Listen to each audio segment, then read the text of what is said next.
Hello all and welcome back to the YouTube channel of AllDayChess. Today we've got a very nice puzzle and it was shared in the Discord. So remember guys, if you want to share puzzles, hang out with the community, join the Discord below. Anyways, without further ado, let's take a look at this awesome puzzle. So right away, let's look at this puzzle. Black has a pawn, white has a pawn. Black has a pawn, white has a pawn. Black has a pawn, and white has a pawn. We can see that black has an additional 3 extra pawns right here. But in compensation for that, white has a knight and a rook, right? So the material obviously is in favor for white, but now let's see how we can checkmate the opponent king. And this king doesn't have very many squares. It can't go to h7 because of the knight. It can't go to h6 because of its own pawn. It can't come to h5 because of its own pawn. But it can come to g5, g7, and f7, and can't go to f6, or it can't go to f5. So we want to start with a check, and the best way to do that is to play g takes h5. Now the idea behind this is that the black king only has 3 squares to go to.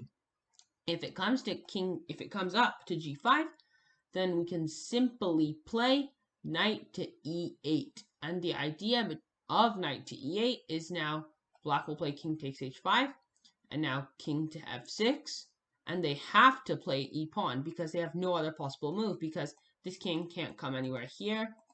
So they have to play e5, and then knight to g7 is checkmate. So now let's go over the idea behind the moves. Right, so in this position, we're going to play knight to e8. And the idea of knight to e8 is that it gets ready to go to g7 square, and it controls f6 square, and it's kind of an important knight. And now this makes black, the only move possible is to play king takes h5. And now we play king to f6, just restricting the black king a little bit more. And after e5, we play knight to g7. So that's the idea after king to g5. But now let's see what happens if they play king to g7.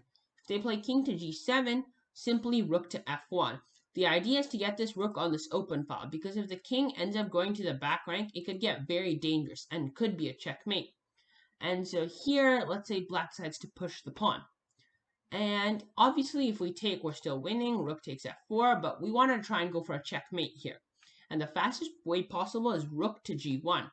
And after rook to g1, if they play king to f8, for example, then we can simply play knight to g8, and then f3, and then knight takes h6, f2, and rook g8.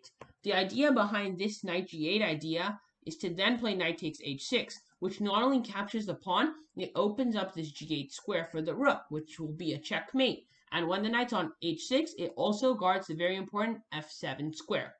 So now let's look at another variation. What happens if the king goes to f7? Right, so when the king goes back to f7, we're going to play rook to f1. And after f4, we're going to play rook to g1 again. f3, knight g8 idea. Play knight takes h6 again. f2, knight takes h6. If they play king to e8, rook to g8 is checkmate. If they play king to f8, rook to g8 is also a checkmate.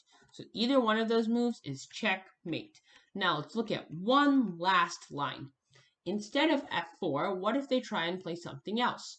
Well, they have a couple options here. The king doesn't have very many squares. It can either go to f8 or g7. And they have no other move, right? Because f4 is the only other move. So now let's see what happens if they play king to g7. Well, after king to g7, simply rook to g1, check. And if the king moves back, then we're going to play knight to g8, once again trying to go for knight takes h6. And then let's say they try and make it a little bit confusing, king to f8 or something. Don't worry, you still have the same idea. Knight takes h6, f4, rook to g8 is a checkmate.